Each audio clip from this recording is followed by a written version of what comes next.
Mic check 1 2 1 2. We back. Another episode of Debatable Decisions. Today's episode is really, really special to me. I usually don't. I try not to involve my family in my business, but today's a different story. Today I want to speak about addiction and fighting addictions. I am a person that deals with addictive personality as well as depression. I've had a couple of episodes of anxiety, but more so depression. We don't realize that we could be addicted to almost anything. We could be addicted to water. We could be addicted to love. We could be addicted to soda. And we don't realize what those addictions look like. We always feel like we have everything under control. I went to the RDAP program in the feds, and they said when your addictions start to get you in trouble, you really have a problem. And when they said it was like, well, my addictions never got me in trouble. But then I remember times to where me smoking weed, I couldn't get jobs. Me smoking weed got me pulled over. I even got pulled over smoking weed and got DUIs. So I know that my addictions have gotten in the way. I'm going to bring on a beautiful young lady so that she can speak about her life and addiction. So give me 1 second. Let's see if we can get her on the line.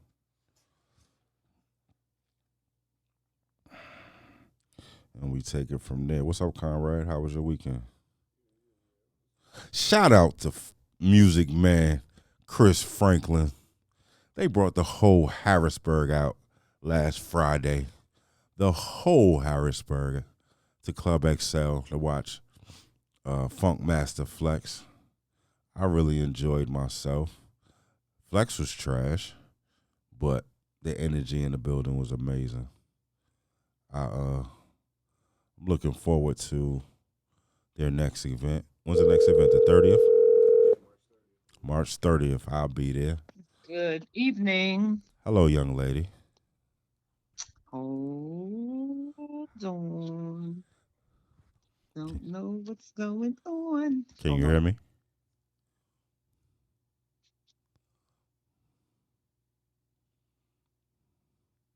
Sorry.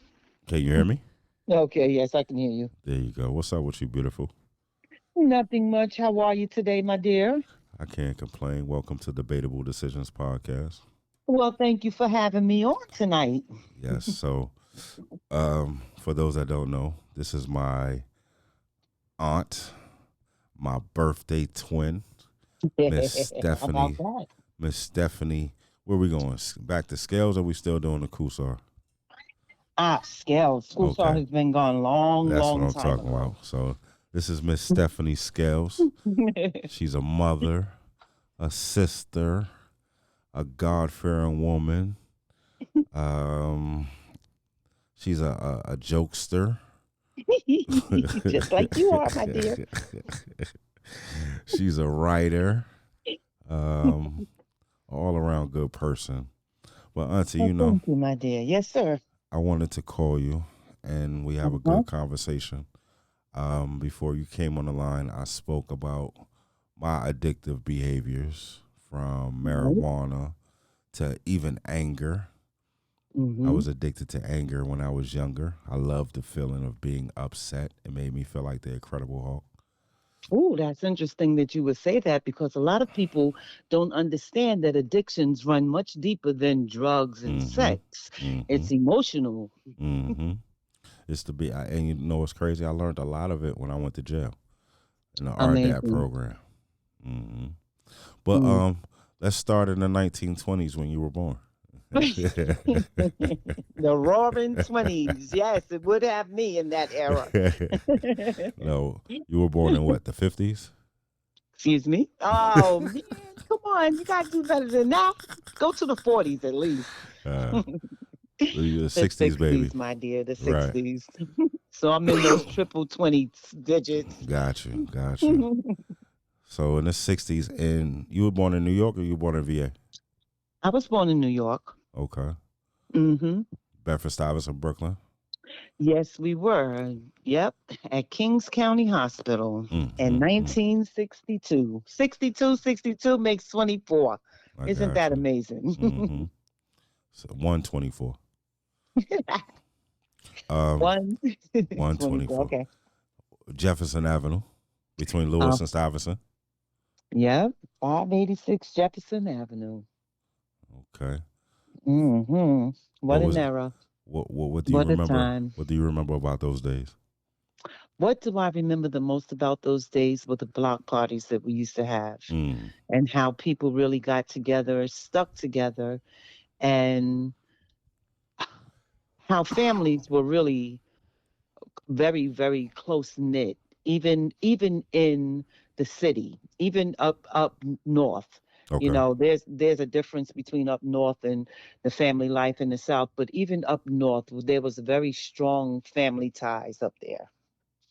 Well, everybody was coming from the South pretty much, right? Yeah, that's what it seems. Well, maybe from Virginia, and maybe not too much from the deep south, but there were people migrating up there as others were migrating down. Yeah, yeah, they did. Yes, yes, So, because of what was going on in that time, especially with the blacks, you know, and the freedom and um the opportunity that was more up north in New York, those areas. Yeah, so there was a lot of migrating up there. excuse me, I'm sorry. A house full of kids. Your mother and father had 8 children.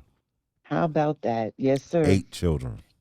Now, what I remember the most about that was those family dinners that grandma used to put on, you know, how she would put her spreads together, boy. Yeah, and Honey, how honey said that she can't figure out how grandma used to cook and clean at the same time. I'm telling you, but you know what? I'm gonna tell you something she always said too, I'm and listening. this is something that stuck very deep in my heart forever.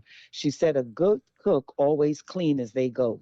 Okay. Okay, so that was part of her life. That was her motto. That was just who she was. Right. Yeah, Shout out to the amazing Gwendolyn Scales. that's right. Absolutely. Yeah, she left a legacy inside of us too. Mm-hmm. Mm-hmm. 8 children, about 87 grandkids. Tell me about. I got the bulk of them right. You got Lord all of Jesus. them. Yeah. But I'm the only handsome one. You know what I'm saying? My father was the only cute one. So all everybody else You is, funny. all my aunts' baby fathers is funny looking as shit. You know what I'm saying? You see she didn't combat that right there. I didn't have one for that one, just a laugh. Shout out to the one and only Reginald Rogers, my pappy. You know what That's I mean? right. My pappy. But Jefferson Avenue. You went to 262?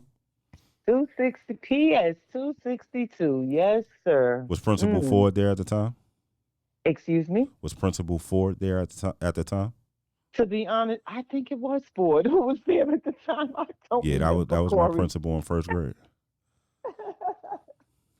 Oh, Principal Ford. Isn't that interesting? Mm-hmm. Mm-hmm. PS 262. What I remember about the most about PS 262 was coming to the end of the year when the school year was ending and we'd have those little parties, the Okay. little closing parties. It was a lot there. She's a lot. I can remember about 262 though, honestly. How Mm-hmm. we used to get beat up because we were light skinned.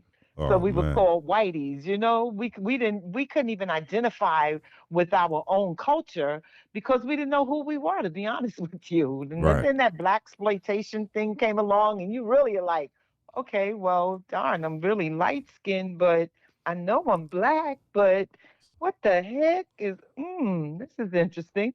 Yeah, no Yeah, question. we got it. So you have what, 4 brothers ahead of you? Yeah, yes, Uncle. all of my brothers were older than me. Yeah. And Even then my twin brother by 16 minutes. Yep. mm, shout out to the birthday twin, How about Stefan that? Scales. Yes. Rest in peace. We love you. Mm-hmm. Miss you. That's right. Mm-hmm. Mm-hmm. So growing up, were your worst fights inside the house or when you went outside? Because Both. all those kids, I know it was some wars. So of course, that's just a given. Mm-hmm. You come up in a family, although from grandma's point of view, she didn't have that mess. No, there were no fighting because Mm-hmm. she was a very peaceful and respectful woman. But grandpa's point, yeah, there was fighting, pitting each other against each other and Mm. watching his addictive behavior to to anger. um, we did fight, but we didn't fight. We had our play fights. I remember one time really being angry with one of my older brothers Shout them for out. doing something, Shout them out. Ronnie, for doing something so silly. And I kept scratching him and his silly self. I thought he was a little sick in his head because he kept hitting me. And every time I would scratch him, it's just like he wanted me to continue to do it. And boy, I got so angry with him. I ran off and hid from him. And he got scared because he couldn't find me.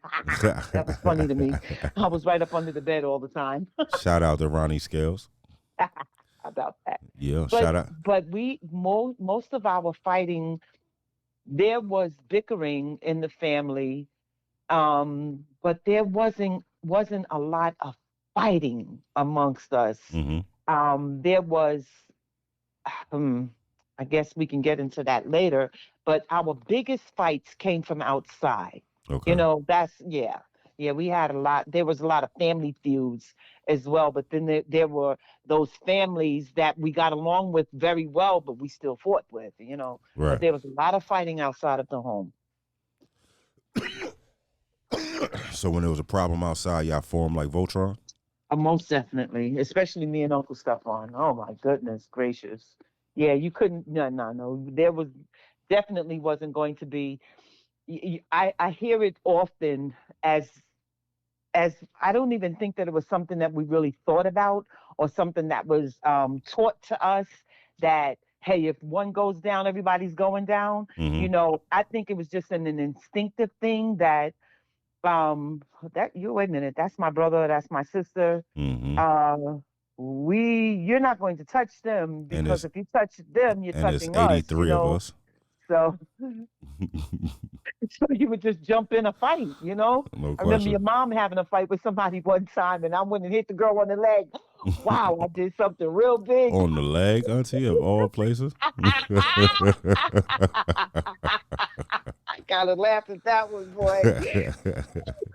It stung her though because she jumped.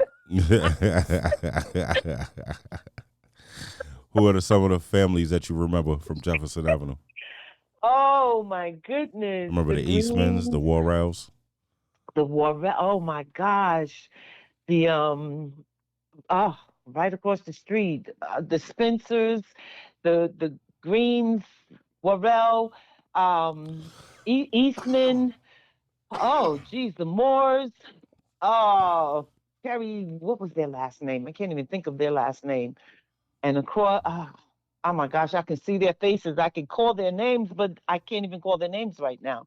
But sheesh, It you gets remember harder when you most get of the past block. 75.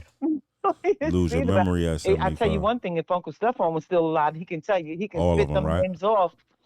Yeah, no question. Yes, Yeah, no question. So the Moores, the Browns. Shout out to Harry Yeah, Scales. We shouted out everybody else. Can't forget the innovator, the visionary, right. Harry Wolford Scales. How Harry Wilford Had a Scales. Yes, four-star restaurant on Fulton Street in the 80s. In the 80s, when Bedford Stuyvesant was, whew, wild. still. Yeah, way And before the his funny time. thing is, I don't know if you knew this or not, but he and Grandma had opened. So right around the corner on Lewis Avenue, there was a little store. It was a restaurant, and they were like one of the original owners of that little restaurant. Oh, see, I I didn't didn't. find that out until like years later that the two of them had originally had a little kitchen, Okay. a little mom and pop kitchen. Mm-hmm. Yep. So, from as far as back as you can remember, Grandpa was always an entrepreneur. Oh yeah. Oh my gosh. What And was I he talk doing? about it so much. Yeah. Yes. Give me some Yes. examples of the things that he was doing. So um Cab from what driver. I remember when I came into the realization of what he was doing, what was like in our like just before our preteens. Okay. He was a city inspector. From there he had done something that had got him in trouble, but he always had because I not I guess it's something that was in their family, the Scales family anyway. They were all entrepreneurs. His Right. dad, I heard him talk about his dad one time and how he practically owned the whole town, but how he how he cheated people out of their stuff, how manipulative he was. Mm-hmm. But so that was something that was embedded inside of them. That was just, that work ethic and that strong family tie and that bringing things together and that transference of what they knew. Mm-hmm. And he was just the same way, whether he had came up to New York or not, he still had that deep rooted inside of him. Mm-hmm. So he was an interior designer, and maybe he wouldn't have called himself that because he didn't see himself as being an interior designer. He just saw himself as being a person who was good with their hands and being able to manipulate uh things and time, and space and bring it together Mm-hmm. and make a beautiful statue out of it. He was an very artistic person, very creative. So I had gone with him or had gone to places where he had remodeled on Okay. the inside. And I mean, when I say that this man, he can think of something. I was telling a friend this not too long ago, too.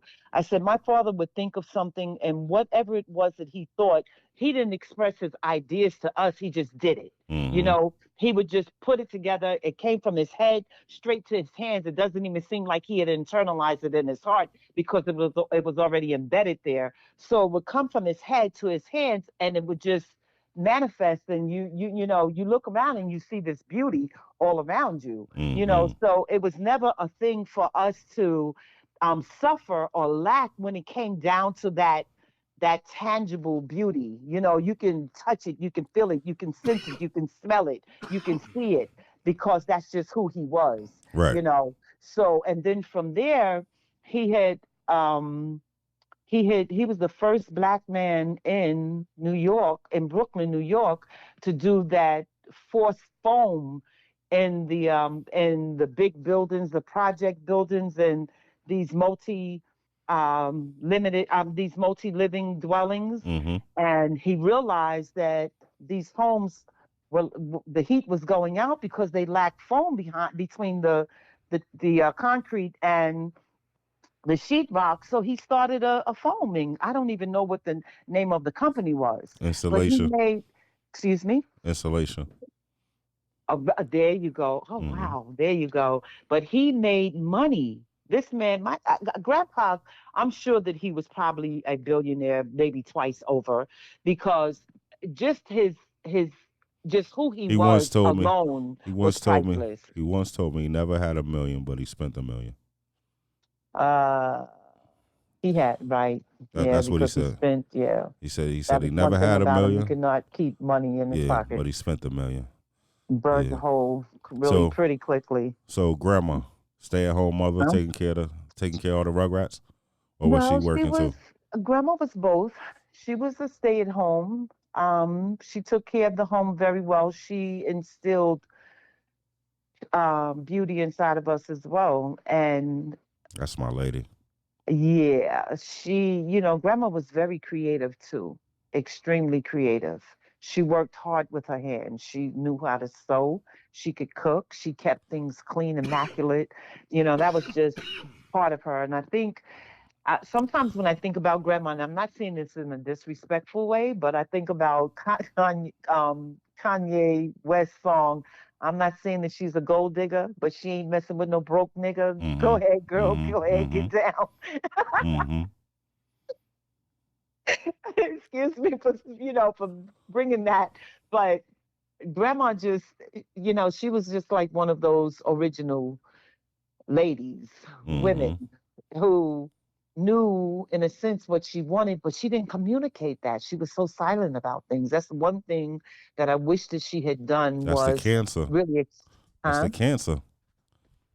You said answer? That's the cancer. She was a cancer. Oh, she kept a lot of things inside. She didn't speak about a Cancers lot. usually aren't verbal. Cancers Excuse are me? usually, I said, can't her zodiac sign is a cancer. They're usually Okay. not very verbal. They They are aren't. extremely hard workers, Uh-huh. and their intuition is crazy. Okay. Yeah, yeah, they can tell you the future if they really zone in. Okay. So, But yeah, she if she had communicated who she was a little bit more, I think things would have been a lot different mm, gotcha. So what because she about had a very strong presence. did y'all Very silent, but very strong presence. she wasn't silent to me.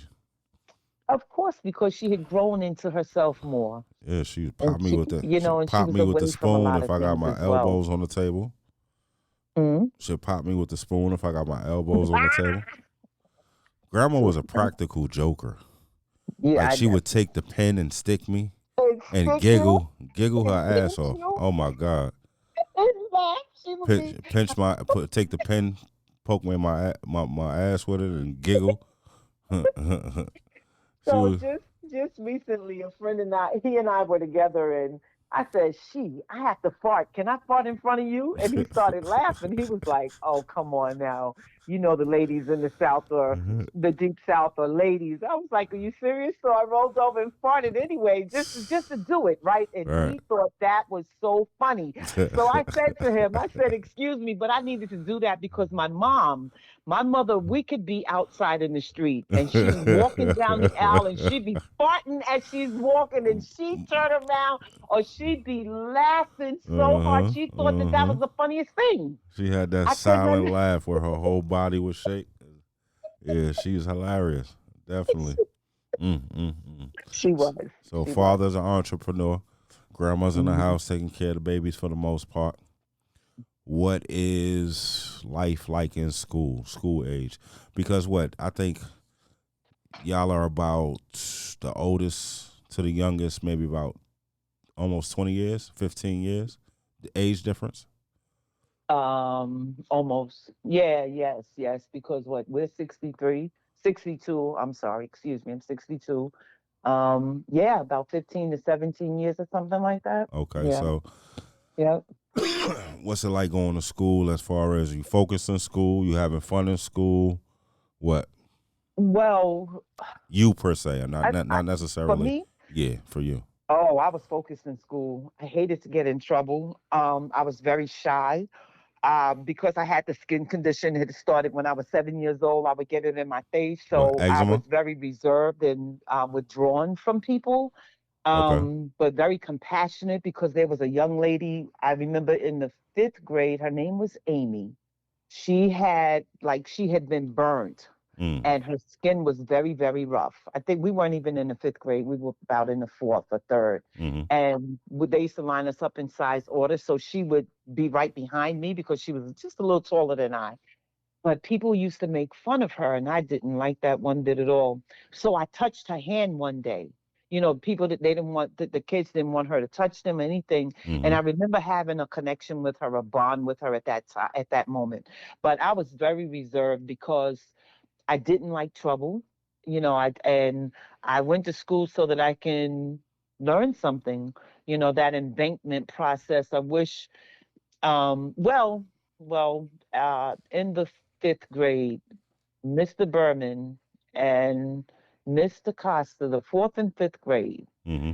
they had taught us a little bit more about the progressive education because they realized maybe they read John Dewey's book. Uh, Education's something I can't remember it right now, but he was noting the traditional education versus the progressive education and Okay. how the traditional is just about embankment and progressive is about hands-on. So they had actually started allowing us to go hands-on to learn. So which made a big difference. But I'm not going to say that I like school. I like primary school. up to the fifth grade. When we got into sixth grade, things got a little wild. Wow, what You happened? know, the sixth, that's when we just started losing our head. You know, you start noticing boys start noticing you. They're doing stupid shit, and you're noticing that they're doing these stupid things. You're on a whole different level from the innocence that you were when you were in the primary school. Well, for me, anyway, once I came out of that shell of, because No I turning used to back. sit on the stoop, excuse me. No turning back once you came out that shell. Oh my gosh. I used to sit on the stoop and just watch everybody play. Uncle Stefan didn't want me to play the games that they were playing, and then the girls were playing the stupid games, and I didn't want to play the stupid games. I wanted to be with the rough boys, you know. I Mm-hmm. wanted to jump stoops, and I wanted to get out there and play football, but Uncle Stefan wasn't having it. I wanted to play Johnny on the horse. The guys, when I realized later, and this is something that I had wrote in this book that I'm writing called Misplaced Affections, um, the hormones and the and the guys were just totally different from the girl. Well, to me anyway. Right. And I guess Uncle Stefan was like, "Oh hell no, you're not jumping on my sister's back and trying to hump my sister." No, that's not gonna happen. Or that. But I started playing Johnny on the Pony, and I was The just as rough name as the of the guys game, were. the name Huh? of the game just sounds a little, freaky. Johnny on the pony. Johnny on the horse. Mm, mm, Johnny mm. on the Pony on the horse. Absolutely, I know, Corey. That So, that's that subliminal nah, seduction yeah, that we don't yeah, even notice, yeah, yeah, until later yeah, on in life. yeah. So, in the household, um, was there alcohol, drug use, what? All of Anything? that, All all of of that? the above. Yeah. Things that Alcohol, you've seen? drug, excuse me. Things that you've seen? Alcohol definitely because Grandpa was an alcoholic. Okay. You know, Your whole life? um, cigarette smoke. We used to go and buy the parents' cigarettes. Back in the days, you could do that. Benson Hedges? Um, no, Grandpa smoked Tarleton's 100 and Grandma smoked Salem's 100. Okay. Okay. and then Grandma tried to dumb it down and get the regular Salem's because they weren't as long. But yeah, yeah, alcoholism. There were card games that took place in the house. Um, yeah, there was So I can't say, drug abuse at that time wasn't crack, it wasn't it was cocaine, heroin. it was heroin. Right. Yes. So that was on a whole different level, and of course that was absolutely frowned upon. So when Uncle Wilfred had got addicted to the heroin, there was no coming back into the home then. So You know.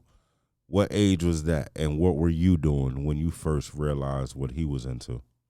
I still didn't realize what he was into until he got put out of the house. And Okay. I must have been maybe 11, 10, 9, somewhere around that time.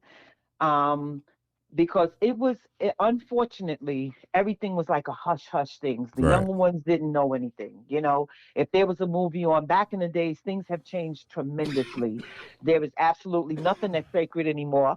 Excuse me. Excuse me, and people just do and say anything they want in front of their children, and then they wonder why, whatever. But I guess you can almost compare it and say, hey, listen, well, maybe we didn't talk enough to our children or allowed our children to have their own expression. So, excuse me. So, it made things difficult.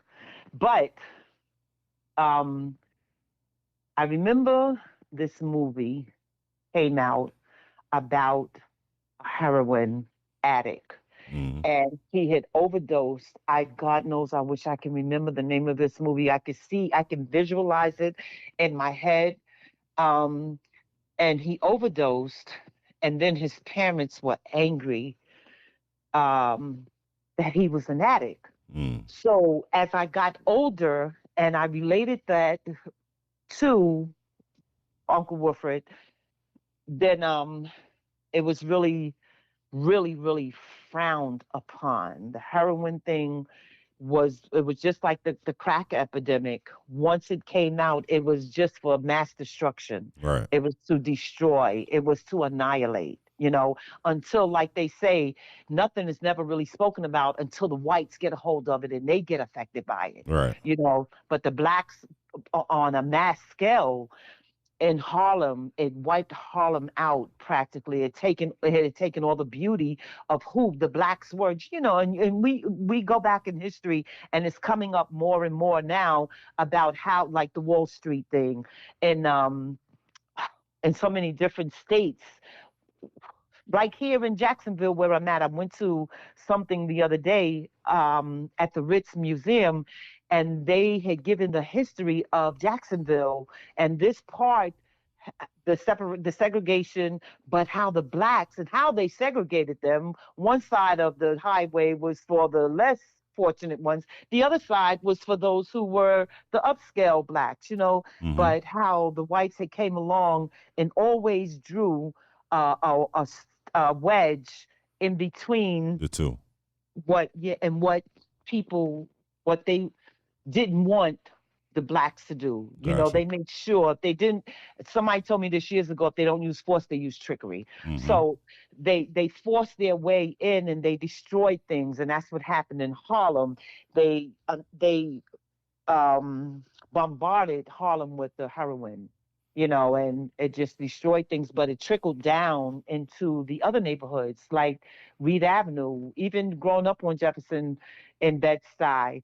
We hear it all the time, still hear it, do or die Bed-Stuy, you know. Mm-hmm. Um, there was an area that we were not allowed to go to. We could not go like a 4 block radius away from our home. Because of the drugs. PS 262 was some blocks away, so of course we had to walk there.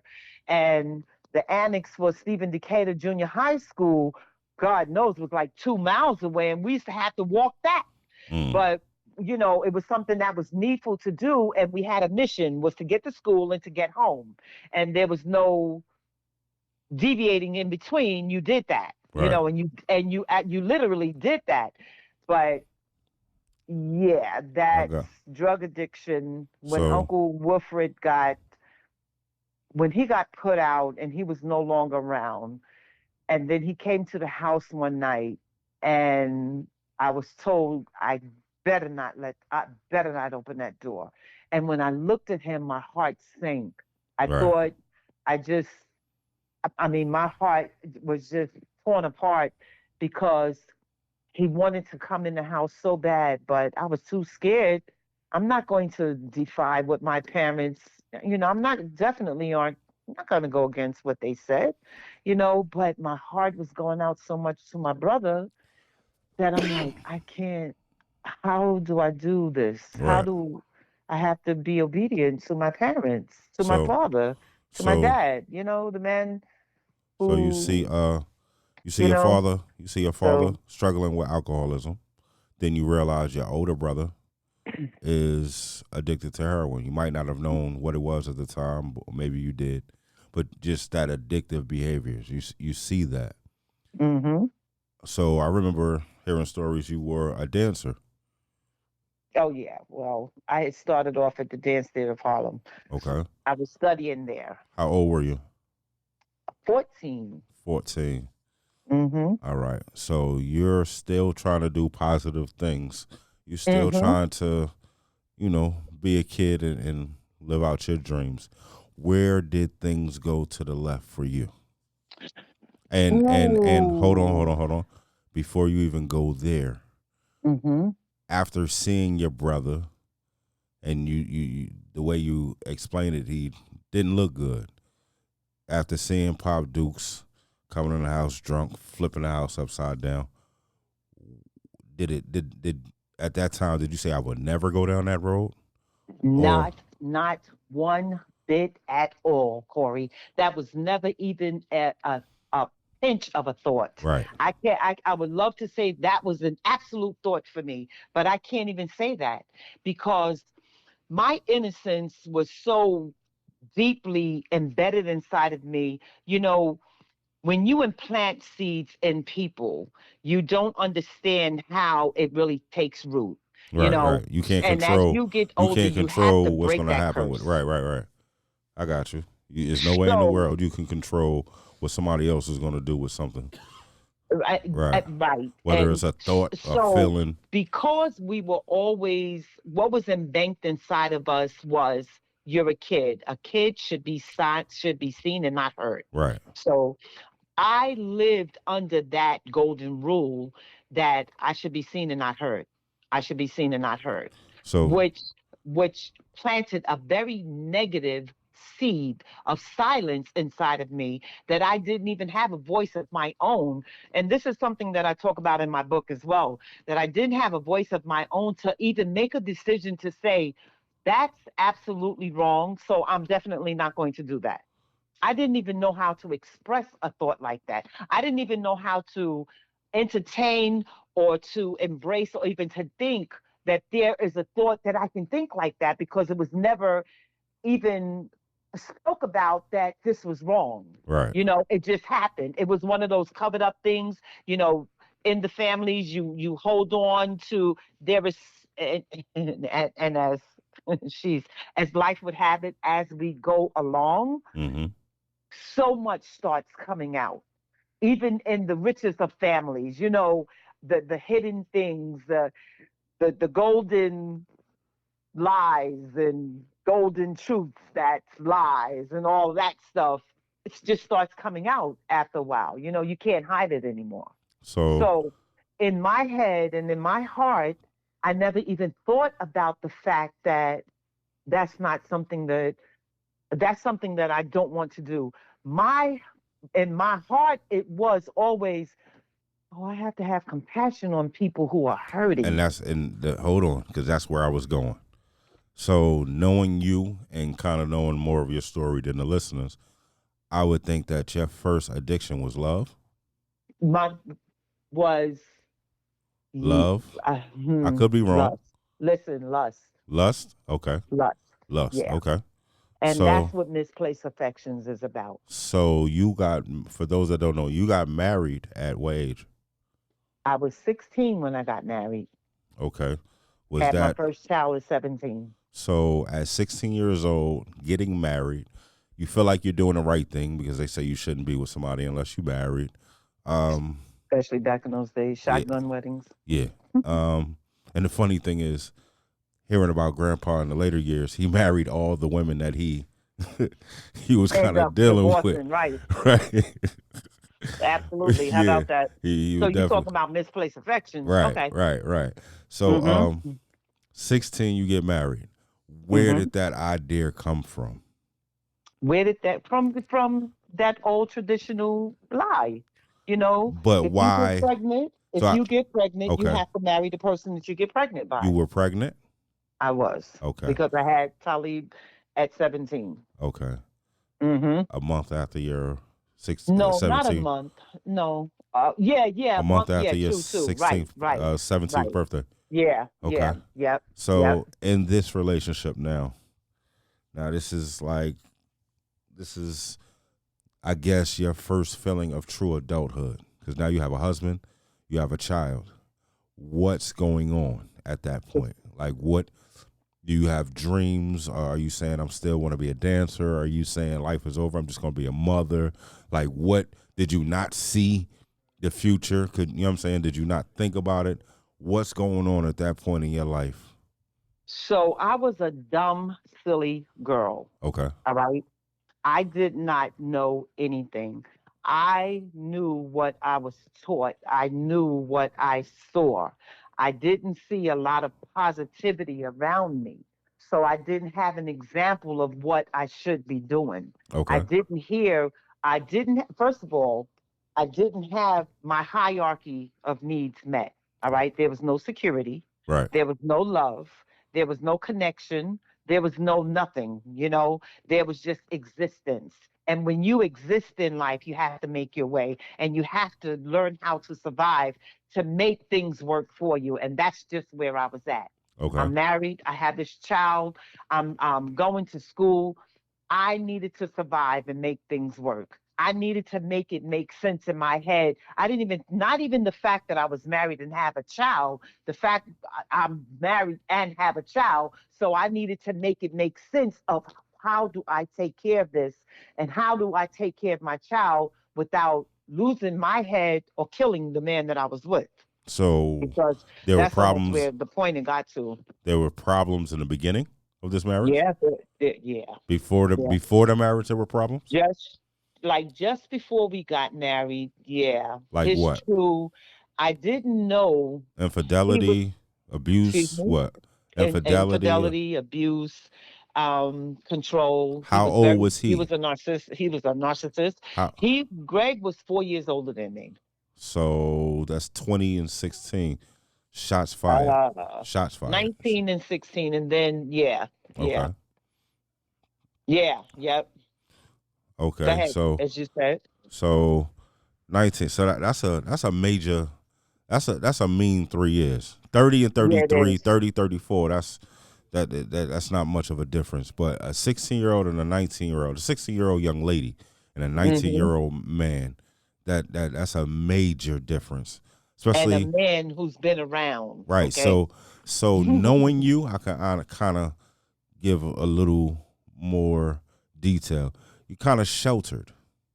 You Hmm. were kind of sheltered. You're Hmm. outside. You're outside playing around. You're going to school, but you're still in kind of a sheltered environment. You Uh-huh. see a bunch of Hmm. crazy shit, but you don't have to fend for self. First of all, you got Right. all these older siblings, so you're kind of learning from them. You're seeing their way. You're seeing you're influenced by them. You know what I'm saying? So you're not really making your own decisions. You're not coming into yourself because you're still in this house. So Hmm. now I can only imagine 16, you leave the home. Now you're starting to see things a little different. Now you're starting to be a little more inquisitive. You're starting to develop your own personality. And if you have a terrible influence around you, especially someone that you supposedly love, that's not going to be a good thing. No, not at all. So is this when you started to use or no? So let's kind of rewind Okay. a little bit, right? Okay. So I didn't even have positive influences around me as far as my siblings were concerned. Okay. The only one, they didn't care about me. All right. They didn't care about who I was as a person at all. I got in trouble because of them. All right. Mm-hmm. Quite often. Like The what? only What type of one that trouble? I had a real connection with, the only two, actually, the only three, was um Your twin? I love my brothers. I'm gonna tell you that. I love my brothers to life. Okay. When Uncle Savan had left and we didn't that's I think I was devastated when Uncle Savan had left, because he was a positive influence that I can look to and get laughter from, get comfort from, get beauty, get that sense of acceptance Okay. from, because there was no judgment in him. Made you He feel was important. always, huh? He made you feel important. He made not me feel important. He made me feel like he was important, Okay. if you understand what I mean, because he just had this zeal, this zest about him. He had this life about him. He represented life as far as I was concerned. There was purity in him. When he smiled, he would make you smile. When he spoke eloquently. He was very peaceful. There was um, no fighting in him. He was sensitive.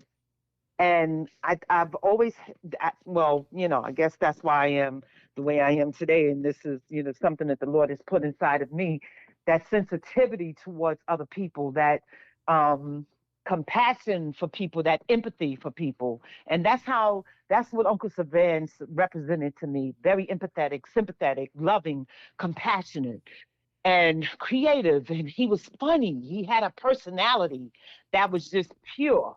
So So when he left, that bothered me. those And I that didn't don't know, realize that it bothered me until he came home one day and he was laying in my bed and I just fell apart.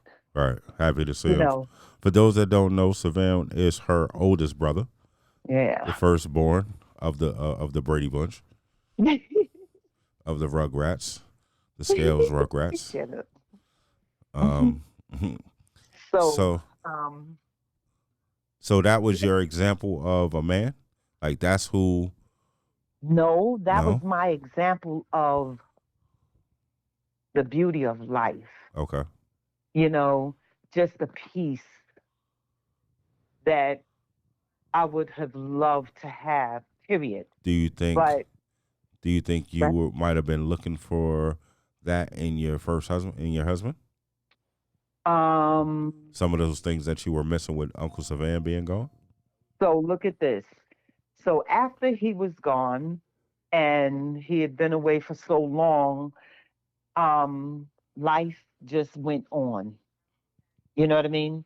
So I'm back. I'm the reality of him not being there is just there. So I'm dealing with what I'm dealing with in the present and Okay. just going through, you know.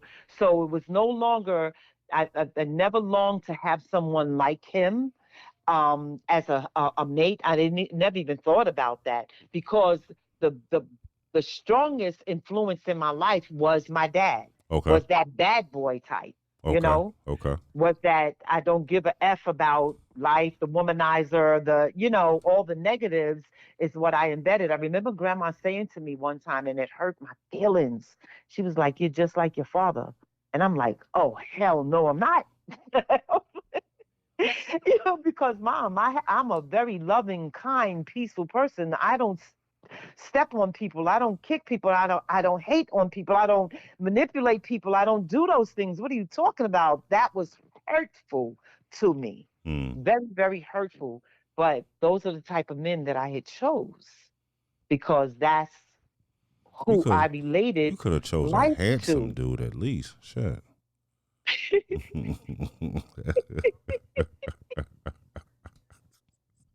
Craig looked like a not the mama. Remember the dinosaur? You know I not didn't the know ma- better, right? not the mama. Not the mama. I'm gonna hit your daddy in the head with the bed with oh man, oh Grandpa man, was yo, handsome. you Grandpa killing was me. handsome, but goddamn, you just picked the. I Whoosh. know the bottom of the pit. But Yeah, look, yeah, listen, see Bob, what you didn't know, what hold you on. didn't know about Greg. Greg was a cool MFer boy. Yo, Funny he could looking, dress. funny Funny. looking. He Polyester could. suits is not dressing, champ. Funny, he still wear the same shit now.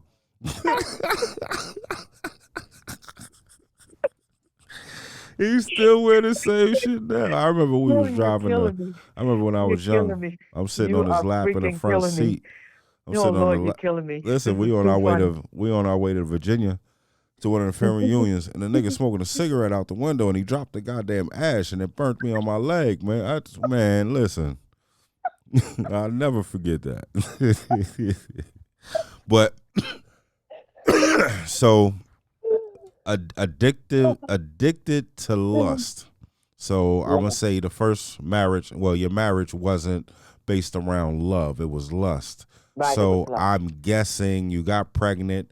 Now you feel like you have to make this decision. You don't have too many options because So, of what was taught to you, right, right. what they told you you needed, what life was supposed to look like. So now you're pregnant. You have to get married. It's kind of forced situation. Are you saying to yourself deep down like, no, I don't want to do this? Yes, sir. Okay. Yes, I Did you absolutely was. did you I'm ever like, did you ever uh-uh. voice that though? I didn't voice it until I got married, to the Mm, day I got married. okay. And let me tell you what, I'm like, whew, Jesus. Okay. So once the decision was made that I'm getting married, I had to move in with him, right? Mm-hmm. So he had a room, a kitchenette, and I move into this kitchenette with him, and we going through the motions more than anything. I'm working my little summer job. I'm paying for a bulk of the wedding, to be honest with you. He got the rings, but I'm paying for everything else. He paid. He got his suit tailor made. I end up making my wedding gown. Um, The girls had to pay for theirs. There was a friend that he had named Stefany. He ended up paying for her gown. It was just little things that he was doing. Those red flags that was going off, but I was too dumb. Mm-hmm. But you know what? You want to know something, like Corey? You just called me Deep Lloyd. inside of me, I knew. I knew certain Okay. things. If I had just followed my instincts, I would have put a Mm. stop to a lot of stuff, Right. because Right. I actually knew the Lord was working in me and through me, but I just was ignorant, Mm-hmm. to not, I very ignorant to a lot of things. But yes, I didn't want to. The day that I got married, I cried. Mm. And grandma looked at me and said, "Why are you crying?" I said, "Because I hate this." And it kind of broke her heart in a sense. Mm-hmm.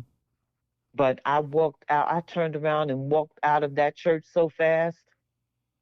I'm like, what the heck did I just do to myself? What did I do to me? So what made you go through with it? It was done. It was Oh, over. It was done. The I do's was already okay. said, Okay. So So we in this now. so you told me that that's the person that introduced you to the hard drugs. Cocaine. Okay. So it started The as cocaine. so before that it was nothing. I used to smoke weed. Shit, I started smoking weed when I was 13. Let me guess. My mother influenced that. No, grandpa did. That's Grandpa the did. same He had person. he had the nerve to say, "Well, if you're going to smoke, you might as well smoke here in the house." Are you effing kidding me? Mm, No, mm, mm, no, no, no, no, no, no, no, no. mm, mm, I mm. wouldn't do alcohol. I hated alcohol. As a matter of fact, even to this day, I can't drink alcohol. I'll drink a glass of wine. Um, I will get this Kahlua and put some in some milk or coconut milk or something like that because I like the sweet taste. Right. But me and alcohol, absolutely not. No So way. so Cigarette what smokes, what nobody. made But him what made him offer you and be okay so with you okay, sniffing cocaine? so what, he used to smoke in the house, right? No, He used not to smoke. grandpa. Oh, I'm talking about Greg. What made him oh. what So honestly, to be honest with you, Greg didn't introduce me to the cocaine willingly. oh What he used curiosity to killed do, the he cat. he thought that he was some big pimp player or whatever the hell, drug dealer, whatever. Okay. You know, he thought that he was in the cut, the smooth. But he used to bring it home And and he would curiosity leave it on killed the the cat. table. Curiosity killed the cat. Curiosity didn't kill me. I used to mess with him just to be messing with him because he thought that he was so smart. And I always wanted to do something to show him how dumb he truly. So you start sniffing coke? So I started sniffing it, right? But Oh my sometimes god. I would just thought, So but it didn't do. who was the Corey, dummy? Who it was the had no dummy? effect on me at all. Who was the dummy? Me, I wasn't the dummy. No, I wasn't. No, no, Corey, it didn't. Listen, you didn't hear what I just now Okay, said. it had no It effect didn't on you. have no effect on me at all. Excuse me. Mm-hmm. None whatsoever. Sometimes I used to dump it just to be dumping it. I used to lay it on the table and play with it. Stupid shit. Just, Mm-hmm. just like a little kid. Okay. You were. But, I was. You're absolutely right. But then I used to replace it with salt. Oh shit. One day, one night he comes in. I think he went out to be with this woman, right? And he leaves it on the table. And I start playing it and all. I'm like, ooh, wait a minute. I didn't took too much out of here. So I put a lot of salt in it. He comes home.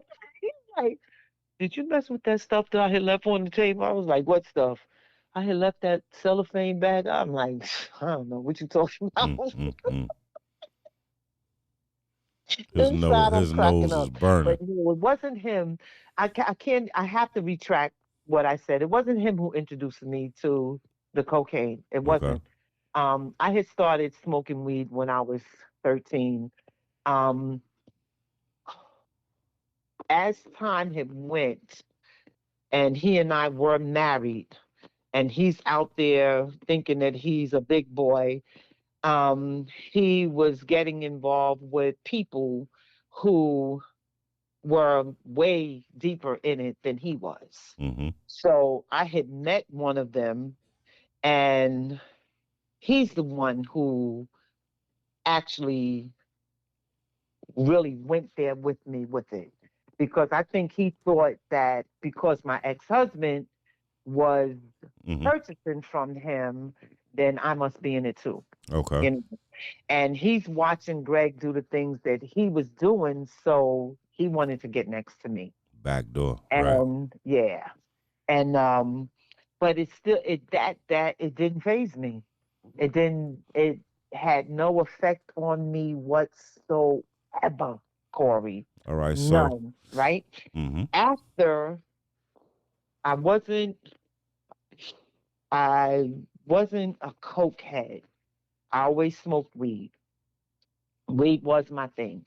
But after Greg and I had we were getting to the point where we're really drifting apart, I had met another gentleman who was deep into the game and was very known in Brooklyn for for it.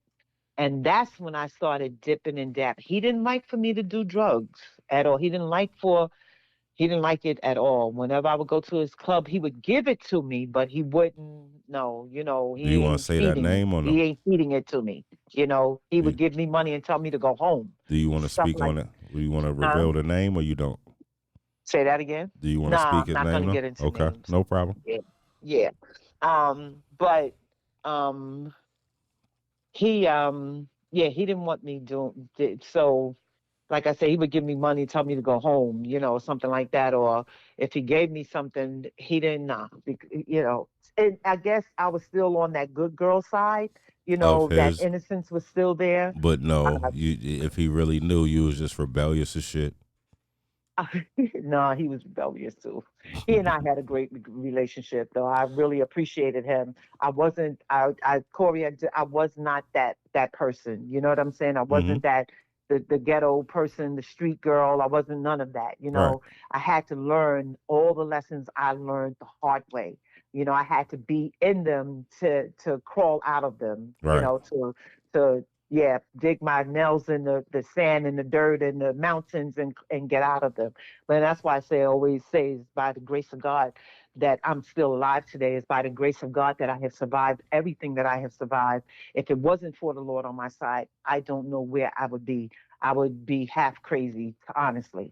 But So um, I wanna, I wanna get to where you start messing with the hardcore, the so I'm crack. getting ready to get. I was just Okay. about to get into that.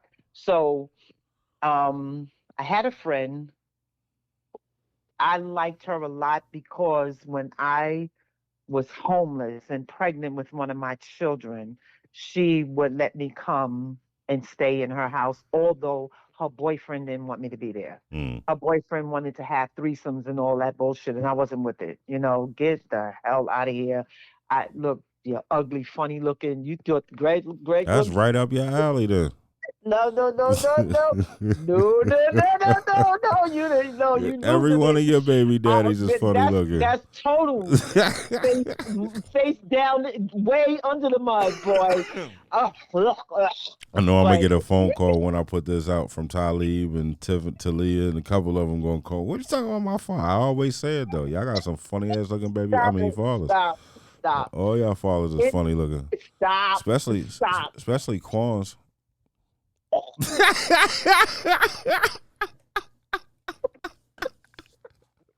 Maxwell wasn't that bad looking. Stop now. Come on. Yeah, all right. He drove around Anyhow. in a Lincoln taxi. Oh, ooh. Dollar cat. Oh, you funny. You are funny. Was you around when I cursed him out too? No, I was around Oh, when okay. when he took me to. Remember, he took me to see you when you was in the rehab. Oh It no, was that was Russell. that's Russell. Yeah, Russell was on point though. he was funny looking. But Russell was on point. Funny looking. Listen, that's Russell and Jaquan's dad. Listen, that's Russell's dad. Yeah, That's Russell was on point, funny looking though. okay? But Mother was on top. one thing I say, I always say it to you, right? You got some funny looking baby fathers, but all your kids are pretty handsome and beautiful. You got some beautiful girls. The boys is kind of, oh, No, but my the boys girls, are gorgeous. I don't know what you talking you're a about. mother. They got Don't make faces. me They got upload. Don't make listen, me listen, listen, listen, upload listen, listen, some listen, listen, listen. photos They all now. got faces only a mother would love. Not there like yours, like yours. I know that's the only face I'm your Reggie mama can Rogers' love is son. yours. Don't you can't say nothing. I'm Reggie Rogers' son. You hear me? Yeah, yeah, Mr. FIT.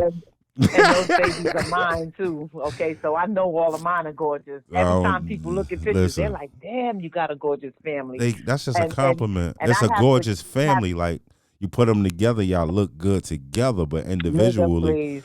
it's like Even when I show them individually, so stop, you got a T please, stop Rex. hating, stop You hating. got a T Rex. You got a a Bronchiosaurus. You got a Boy, stop showing your true colors to these people now. Come on, you know your brothers, your male cousins are handsome, Nah, we got some, but but that's because of the so mothers. here, That's because of the look, mothers. I got some beautiful right, women right, in my because of me, family. you're right, you're You know what I'm absolutely saying? right. So Yeah, this is true. they take the oddball shit, remix it, and make But look, beauty. You know what I but mean? that's funny too because that's that scales lineage as well. Yeah, so That's that scales lineage yeah, because so we got some gorgeous scales, man, mm-hmm. on the scales family, and people know the scales too, boy.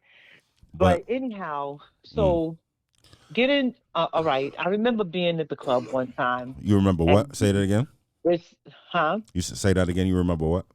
Being at the club one time, Okay. and then well, this young lady wanted to cop. She gets whatever, and she and I were just talking and whatever, right? So my friend, he said to me, "You be careful of her." Mm-hmm. And I'm like, "Oh." He said, "Cause she freebases." Now I didn't really know what freebasing was, didn't know it. Curiosity killed the So I'm cat. like, oh, okay, Mm-hmm. whatever. I mean, I was introduced to it one time by these guys around the corner, but like I said, these things just didn't have no effect on me. Right. I'm like, what is it that y'all see in this? Come on. So I let her come back to my house, and 10 minutes later, he came over to the house, right? Mm-hmm. Because he's like, nah, we ain't doing this. We're not this, we're not. And I'm like, oh, you got to go. You have to go. I let her cook her stuff up or whatever, and you What got to year is go. this? What And year is he this? said to me, What year he is said, this? this what year? 82? 80, 80, like 80. 80? Okay. 80. Tiffany is 80, 81, 81, 82. Okay. Yeah, 81, 82, somewhere around there. About 80, 81. Okay. So yeah, you gotta go. And he said to me, listen, that shit you're not gonna be fucking with. Excuse my expression. He just straight. He said, that shit you're not gonna be fucking with. And people like that, you keep them the hell away from you. I'm like, wow. Okay. So nobody ever spoke to me like that before. All right. To shelter me or shield me from something, anything that they, knew can harm me. And I'm like, wow, that was serious. That this must be a real monster here, Mm. you know. But all right, I'm staying away from this, and I'm gonna make sure I stay away from people like that, definitely. But I had already had friends in my little Circle. circle triangle that was already doing it. So my so-called best friend, the one that I was about to talk about, Mm-hmm. her name was Leisha. Mm-hmm. Um, she, her and the guy, I really loved her because I appreciated the fact that she helped me out, and she would even sneak me in when he wasn't there or whatever. But they were already freebasing and dipping and dabbing and all kinds of shit that I had no clue about. Right now, at the time when things were cool, and I had stayed there in the house, she was dealing with this other guy, because when I say that she was into, her and this guy were into all kinds of stuff. I mean, they were into all kinds of stuff. Gotcha. Um, she had invited me to go out with her and this other guy who she was dealing with, and we went to an orgy. Mm, mm, mm. Like, what the heck? I hear them talking about it on the train, but I'm still, that's not registering in my head. You know, couples Gullible. $50, single 25, but he'll pay for me and all this. I'm like, okay. We get there and all these people. Yeah, I'm thinking this is gonna be a house party. What? The guy started, the host started, oh, that room over there is the private room, blah blah blah blah blah, blah. And this room over here is this, and the living room, everybody can go in. The food is about to be served and stuff. I'm thinking about eating. All I wanted to do was eat because I Mm, was mm, pregnant. mm. I was pregnant with Talia at the time, and I'm like, hmm. So get on into the living room. People still got their clothes on, sitting on the floor and all that stuff. Next thing I know, one person walks out naked. Next one walk out. I'm like, what's going on here? Mm, So Tish mm. started laughing. She's like, it's an orgy. And then I'm like, uh, hmm, this is interesting. Okay, whatever. Let me get me some food. Got Mm, me some mm, food, mm. sit down, I'm eating. And then they are freebasing, they sniffing coke, they smoking marijuana and blah. I had to go outside. I'm like, okay, let me just take a little hiatus from this for a minute because I need to breathe. There's just too much is going on. But that was like the first time to see, to witness the basin and just different little a lot of different things going on at one So time. so Okay, honest, what's up? honest. I need your honest. Did something in that setting appeal to you? Not at So all. you still totally But at this time you still like, man, I'm not interested in that shit. yeah, it's but this is she's the one who actually introduced me to the free basin, to the crack cocaine. What All right, made all but right? it That's wasn't then. no. It All wasn't right. then. Hold on, no, no, no, no. I want to know that first time and what made you give in. I remember the Okay, first time. listen, Hold on, listen. hold on. I remember the first time I smoked weed. So if Mm-hmm. anybody knew me, they knew in my teens, I'm against weed, cigarettes, drugs, selling, anything, right? Mm-hmm. And one night, I had an argument with Mr. James. Okay. I'm staying with Grandma and Mr. James. Mr. James like, yo, he can't stay here. I'm 18 years old. I got about a month left of school. Oh wow. I got Okay. a month left of school. And he like, yo, he can't stay here. Now they got an extra bedroom, so me, I don't understand why I can't stay here. Right. And I, Grandma protected me. Like, Okay. yeah, Yeah. yeah, she not letting him get away with that. But she was handicapped. It was kind of his crib. Oh. Right. Right. So I'm kind of like pissed, like, yo, why you not putting your foot down? I didn't understand the Mhm. dynamics at that time. You know what I'm saying? Right. Like he's paying the Mm-hmm. bills. You know what I'm saying? This is kind of his crib, so she can do but so much. Right. And I went outside, pissed off. My homies was out there. Now I would sit in the car with them all the time when they would smoke. I would clown There them. wasn't nothing. Right. Yeah, I would clown them. Right. I would get it Right. for them. 'Cause at the time we living out suburbs. I know all the homies that got. You know what I'm saying? Hey, I can call my man for y'all. Go ahead. I'm not making any money off of it. I'm not thinking about hustling. I'm just trying to facilitate my homies. You know what I'm saying? Right. And we went and did. I was pissed. And this once they had never did this before. They saw me pissing. They passed me the blunt, Bastard. Right. and I So took it then as and then the awakening came. Right. no. I smoked it on some man. Fuck that. Watch this. And nothing happened. Okay. Okay. Nothing happened. Like I'm looking at him like, yo, y'all bugging. I didn't even get the little silly giggles or nothing. The Nothing. next time, Right. I did it trying to show off for two old heads. You know what I'm saying? Okay. This is two Gotcha. of the biggest drug dealers in the city. Gotcha. It was a couple months later. We standing in the club. That I'm talking to them, standing over this rail.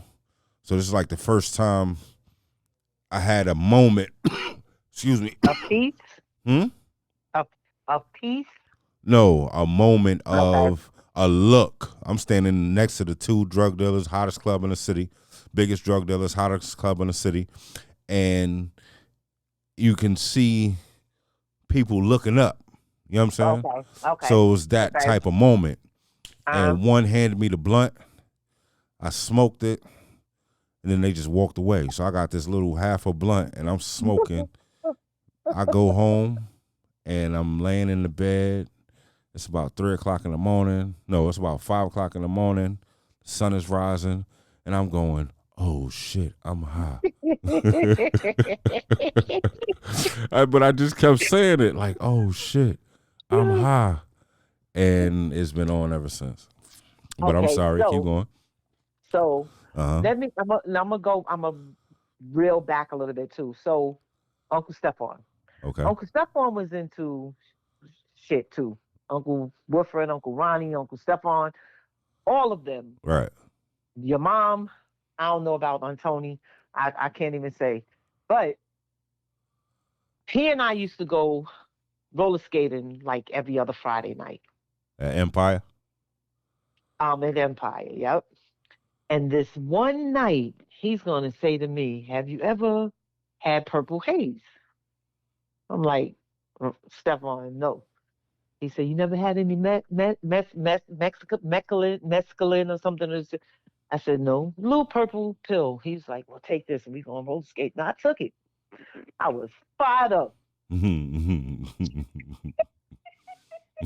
Boy, I was, when he I say he fired probably up, I cracking up was, right now. yo, when we got off those, I was roller skating out. I mean, I was doing all kinds of weird stuff. I You didn't was hit the still floor roller not one skating after you time. took the skates off? You was still roller skating after you took the skates off? Yes, Corey. Yes. And I was like, Stephon, This what is was that? right. He's laughing Of his course. butt off. Yes, indeed. He thought it was funny. That's that. I'm, I'm still on skates, Right, Stephon. right, right, What right, is right. coming down? What is this? This is great. He's laughing. He's So, laughing. I said, never again. I ain't taking that shit again. right. Okay. So, but that's reeling on up. All right. Mm-hmm. So, Tish, get back to Tish. Now before that, I did try it with, like I said, the guys around the corner from where me and Greg used to live. Mm-hmm. Had no effect on me. No effect whatsoever. And I'm just not understanding why this guy is just going after this stuff. And I'm like, oh, whatever. Sure, okay. Anyhow, so Tish, after The orgy. all of that, and then I got my own place. She and I was had a little place together, as a matter of fact, but she was still staying with him. He Mm-hmm. had broke her jaw, so we got the place together. Then she went back to him.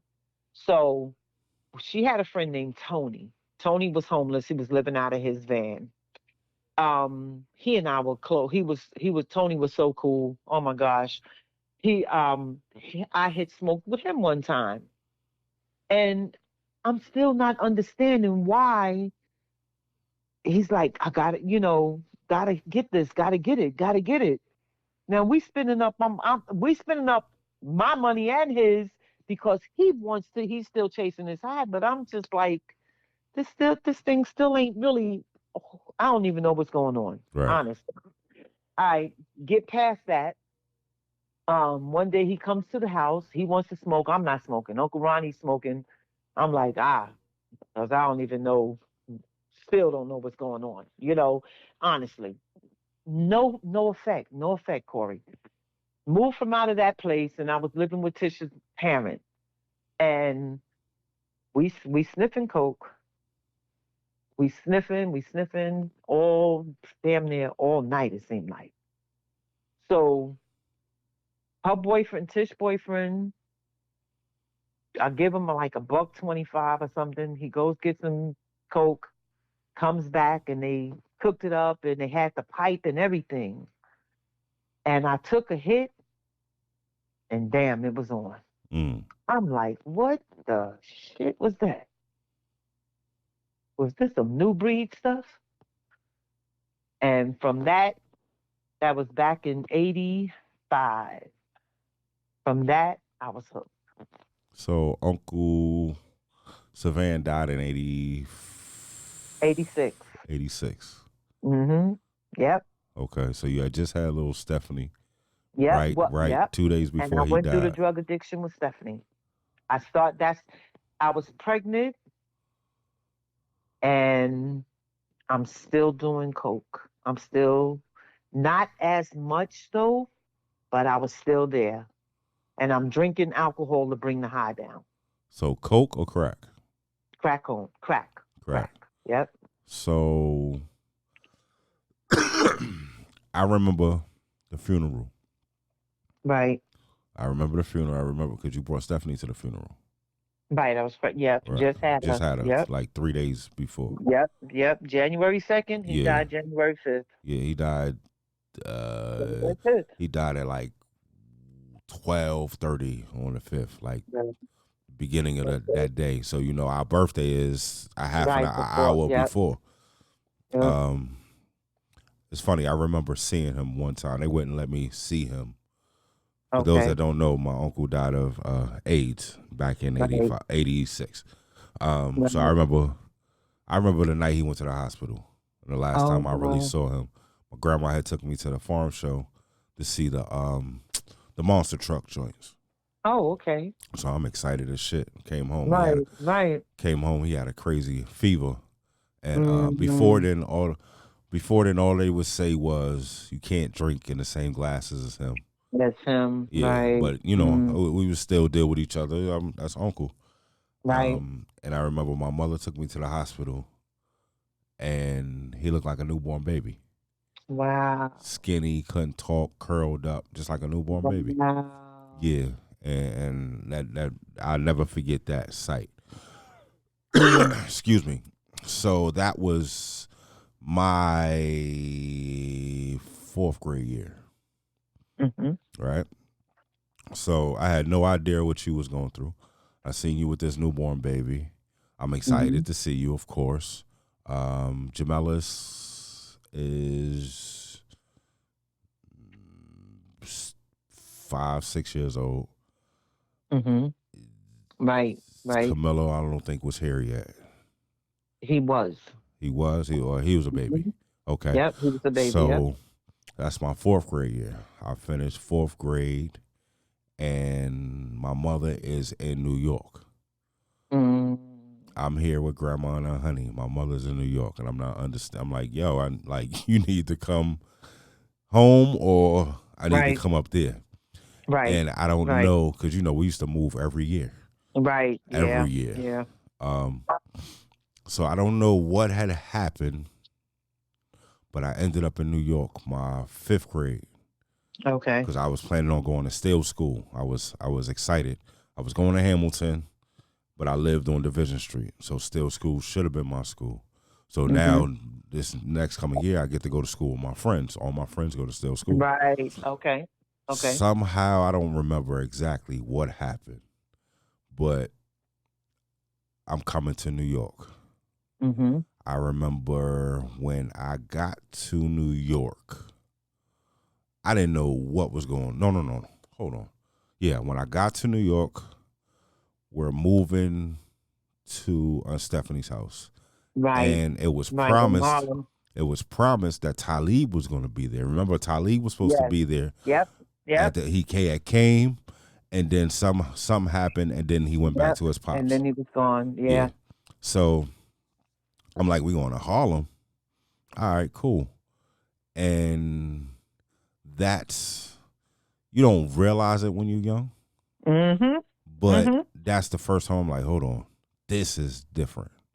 We've Yeah. never had a bunch of money, never, Yeah. right? But but oh shit, Abe, I'm sorry, I gotta call you back. I'm in the middle of recording.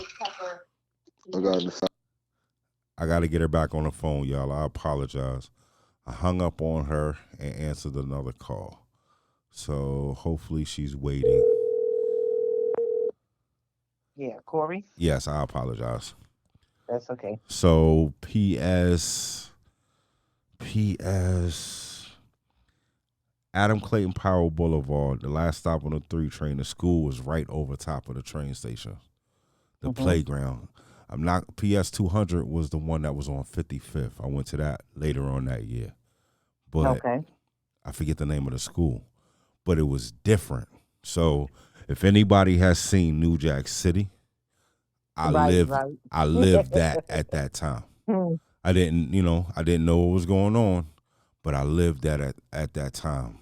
I walked into the apartment and there was no furniture. We living on Right. the floor. There's no food in the refrigerator. My Mm. mother's working, but life is just different. Mm-hmm. Life is Right. just different. Then I see you, and I'm Mm-hmm. like, damn, what's up with Auntie? Now, Right, right, we always was cool, laughing, joking, get in trouble, that type of shit. You know what I'm right, saying? We always had that giggly laugh, joke all the time. But your energy is different, and you don't right, look like right. Aunt Stephanie. You know what I'm saying? You're not Yes, moving sir. like Aunt Stephanie. So that was my introduction to you getting high. To something different, right? It was Yeah, totally different. It was yeah. even the kids in the neighborhood. Now, mind you, remember we come from Brooklyn, so I've been around some rough kids. But what was going on in Harlem Harlem boys. at Whew. that time, Phew. it was like, whoa. Gory. And then I remember I used to love to go to the arcade up the street. So that was Yep. 140, that was 148th. No, that was 149th Market 49. Yep. between Adam Clayton Powell and Yeah. um God, Malcolm X. Malcolm X, right? 7th and 8th. Yeah. Yep. In 86. No. Mm. Yeah, in 86 going into 87, right? So No, I no, it was remember later than that. no, or it was So, 80s. That was my 5th grade year. so, That was my 5th grade year. okay, Stephanie was still okay. in All Pampers right. Yeah, because I used yeah, to call her yeah. the little Stephanie was born bulldog. in 86. I used to call her the little I bulldog. I got the place. Okay. Yeah, so she wasn't one. She was still, Yeah, yeah, she was 6 months. fat as shit. 80. No, she wasn't. Stephanie was a good baby. I didn't say she was. I didn't say bad. I said fat. Oh, oh, fat. Oh, yeah, Yeah, she was. I little used to call plump, her Thunder Thighs. little plump little baby. Um, but that's when it was like, wow, what's going on? That was like my first time waking up out of that child, Gotcha, that sheltered. I gotcha. was always sheltered, just like you. Just, Mm-hmm, but that was my first time waking up. Like, hold on, like this is different, like really different. mm-hmm, Um, and I remember we stayed with you. I tried to go to Brooklyn for a minute with my pops. Oh, and my mother came 262 Miss Littles, mm-hmm, and my mom's came and was like, "Don't you miss me?" I was like, "Of course." And she took me from mm. school. So that was like one of the times that crushed my father. Like she didn't even communicate with him. She Oh, just took me from mm, school, and he's mm-hmm, not coming back. mm, Um, but that was I remember going to the arcade up the street all the time. My mother give me mm-hmm. $10. I spent all $10 on the arcade at one time. She was like, "Boy, what about So the food? What about Tally. everything else?" Yeah, let's go. Lord, so the Tally. Oh my Yeah, goodness. and then what's the buildings that was across the street? They're famous The buildings. The Dunbars. Dunbars. Dunbar. Yep. Yeah, yeah, and it's like the whole hood was dark, Yep. dark. Because it was riddled. It had been riddled for years. The transition from one thing to the other and then died down and then picked back up and Mm. um even up on the west side, that whole thing, the cocaine was so, the crack, the, oh my gosh. Mm, yeah. Mm. I don't think that I would have survived if I was a heroin addict. I remember. I'm not trying to speed track, but I just want to wrap it up a little bit because. Go ahead, go ahead. So after that, I remember coming back to Harrisburg, 6th grade, and then the Hmm. girls came. The girls came. I remember when we came down there. Mm-hmm. and it was supposed to be like an intervention. I don't know What a why. joke. I don't know why. I was always around. I don't, That, like that was, I know. They nobody ever dragged you thought to say everywhere, like didn't let's they? leave Corey at home. I was Right. always I was I was in every They situation. dragged you everywhere. Yeah, nobody ever said, "Well, Yep. damn, we need to leave the child at home." I was The always child there. at home, right. Yeah, Right. and Why expose them to this mess? I was so mad at you. And me and you Mm, spoke about this later, and I understood your perspective. But I'm mad mm. at you because I'm like, Auntie, you sick. Just let the Oh, girls no. go. Like, come on. You know what I'm saying? Like, Right. they coming with us. We gonna make sure they cool. And I remember when you spoke to me about it, you was basically like, yo, they trying to take my kids away from me. Regardless of what, I'm still a mother. You know, Mm, I'm that's right. sick, but they're trying to physically force me to do something and take my kids. At that time, I'm looking at it as, yo, you know, it's a better situation over here.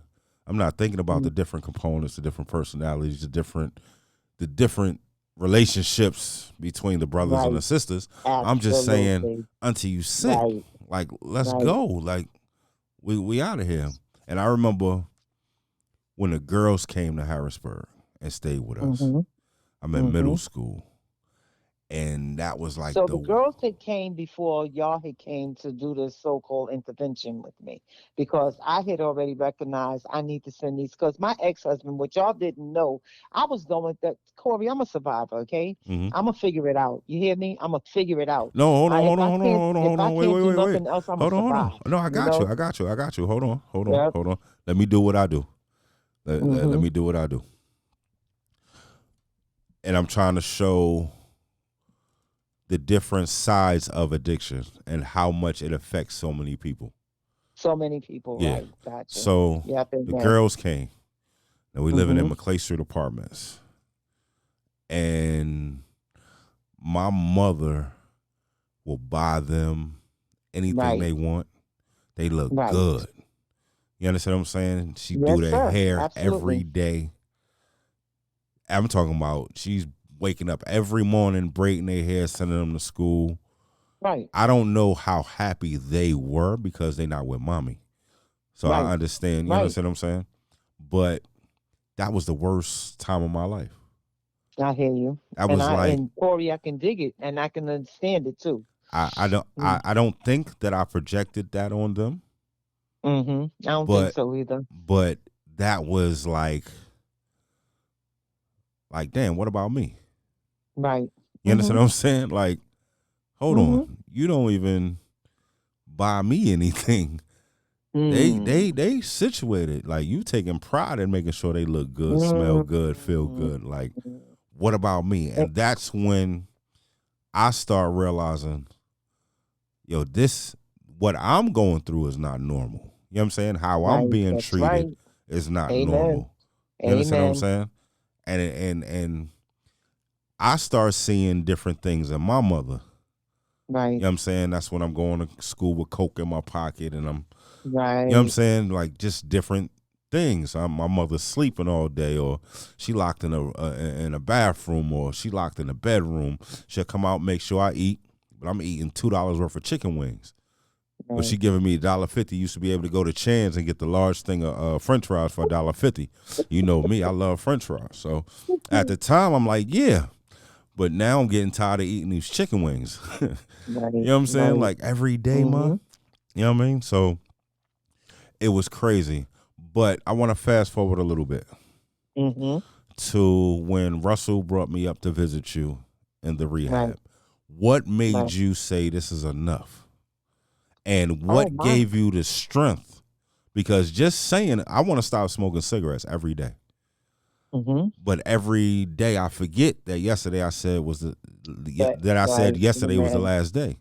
I wake up in the Amen. morning, I I taste can that get shit in my that. mouth, and it's like, all right, another cigarette. Then after I smoked about 10 of them, it's like, damn, I said I wasn't gonna do this shit today. Right. So what gave you the courage? What gave you the strength and the know-how to say, yo, you know what? This is it. Because crack is some shit. Like that's not something Mhm.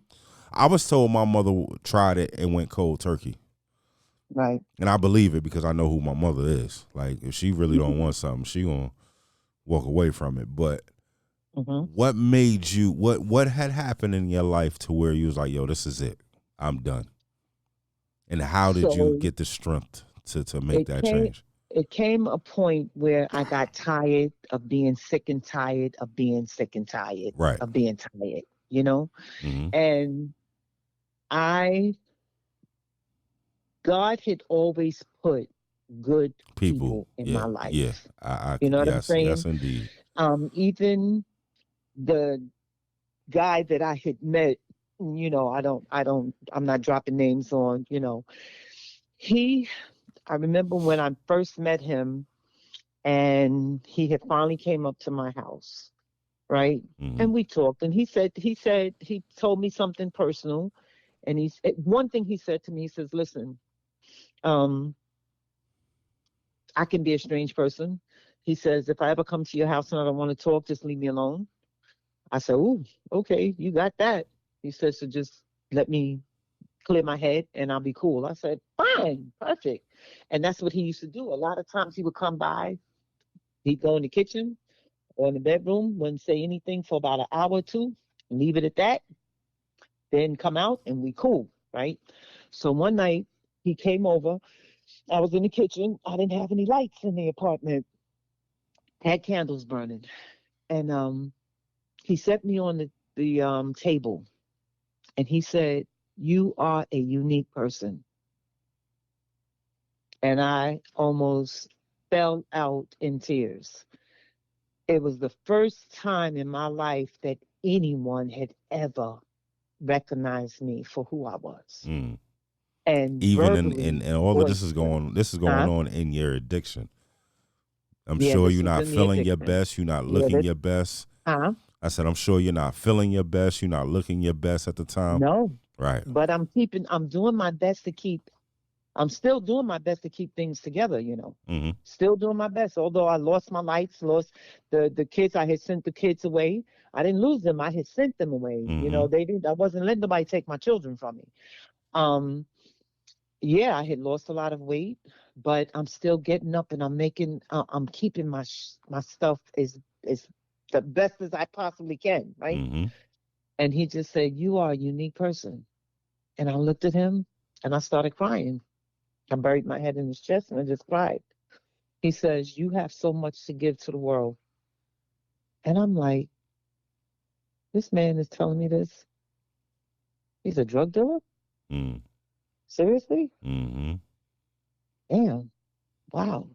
None of my sisters ever spoke this to me. Mm-hmm. None of my parents never told me nothing like this. Mm-hmm. Nobody. I had friends when we were younger and who even said to me, it was because of you that I found Christ. And I'm like, what? Because they said, because you take us to the lady who's down the block, and I'm like, I kind of forgot about those things in a sense, a little bit. But he spoke those words to me and that just lit my heart up, right? Mm-hmm. Now I'm like 5 years, 6 years in this addiction now. But from that point, I knew I was going to change, right? And plus, like I said, the Lord always, no matter whether it was in the addiction or not, the Lord always allowed somebody positive. And because of who I wasn't some little scabby person. I wasn't a person out there getting over on people, trying to murder people, trying to take from people. I wasn't a thief. I wasn't a I became a prostitute in a sense, but I had some morals that I still upheld in my life. There was still something I held on to, right? And I believe that was just the Christ in me. And he spoke those words, and it was just different for me. So um, I just knew it's I'm a change. I'm a change. He didn't want me doing drugs. He would. The kids were back. By this time, the kids were back, and he would say, "I'm giving you money so that you can go and see your children." And I'd be like, dang. And if I didn't go see the kids, he would be upset with me, Mm-hmm. right? He would, and I'd be like, well, I ain't gonna tell him I didn't go see the kids. Shoot. So I started praying. I just started getting on my knees and praying. Now the kids were What are back. you praying? Huh? What's in this prayer? Oh, Lord God, please help me. I don't know. I just need some help. I want to see this light at the end of the tunnel. I want to see this light at the beginning of the tunnel. I want to see this light. I need you. I need you, Heavenly Father. I need you. How long are But you praying this before? hold Okay. on, listen. So now the kids are back. They are with Joy because Joy had actually got a case against me, saying that I had abandoned the children because she wanted to get the money. Mm. But eventually she did speak with me. She was like, well, maybe I can take the kids. But she did the little manipulative thing. Mm-hmm. So she got them. Um, I have a case. Now I have to go and visit them at a place. I can't even go to her house, although I know where she lives, I know where the kids are at and all that stuff. I have to go and visit them at this place. And then Russell and Jaquan was born, and then they were taken from me also. So I had to go and visit them at a physical outside place, right? Mm-hmm. So I'm doing this, but at the same time, I'm like, I'm not gonna lie to these people about me getting high. Yes, I did get high. So they fell in love with me. And they always did everything that they could to help me. So that's favor from God. Mm-hmm. That's just Mm-hmm. the Lord's favor on my life. And I'm like, you know what? I got to keep being honest. I have to keep being honest about this addiction. I have to keep being honest about me, what I want in life, and how I'm going to recover. So I'm praying. Heavenly Father, I don't know what to say. I don't know what to do. I just can't take this anymore. I can't be away from my children. It's hurting me. I please protect them because I started having dreams. When something would happen, Corey, I would know it. I would know it. The Lord would put it in my heart. He would drop it in my spirit. And now I'm just like, I can't do this. If I'm going to mess up, I prefer to mess up with my children in my life instead of mess up and they're not there, because then I would never really be able to live with myself. Mm-hmm. So, but I'm still getting high, right? And one night, Are you I'm really still, getting high? Like, are you at this point with all these dreams and you wanting to stop? Can you enjoy mhm. the high? No, that's the thing too. Okay, because now it seems like every time I'm trying to pack my pipe the right way, get my stem together, get the whatever, this wool or whatever, to crack the screen in it, everything is just messing up. Mm. Just It's just not going right, right? Mm-hmm. And I'm getting frustrated, right? Now Mm-hmm. I had people who we would all get together, we'd have these little parties and stuff. They were cool. They were cool. They were so cool. I mean, they were so cool. And they liked me and I liked them. Then when I had Russell and I stopped smoking for a while, I would bring Russell home, and Russell was the sweetest and happiest baby. I'm like, oh God, I can't do this. I can't. So when I would send him back, I would get together with them, and then they'd ask me about how's the baby, how's the baby, how's the baby, and I'm like, oh gosh, oh, no. So I can't really enjoy. The high is just different now. Mm-hmm. But because I'm also knowing that I'm coming out of this. I know. I don't know how, but I'm coming out of this. So I meet this man one night. I'm standing outside. The kids were gone. Everybody was gone away from me. I'm outside. This guy comes down the street. Now I didn't let just anybody in my house, Mm-hmm. right? But this guy comes down and he's just different, right? So he said he came back. He was in Midtown. He came up. He wanted to cop, but he didn't want to be. He didn't want you really trust anybody up there. And I'm like, you know what? You can come upstairs. He cops. He come upstairs. He and I talking. We smoking, and we are talking. We are talking. And I broke down and started crying. And he was like, "You can beat this." I said, I think so too. He said, you can. He said, you have to get on your knees and you have to earnestly. cry out to the Father. So you getting And this you have to message. tell him You getting that this you, message while huh? both of y'all getting high. He's he's basically preaching to you Yes, he is. while Now you're listen, getting high. listen, Yeah, listen yeah. to I this, got you. Corey. I got you. He said, I'm gonna tell you, I know that the Lord can deliver you from this because he did it for me. He said, to be honest with you, I don't even know why I'm back up here getting high with you tonight. Mm, But then I said, the Spirit of the Lord. I said, it's weird. It's amazing how God operates. mm-hmm. All right.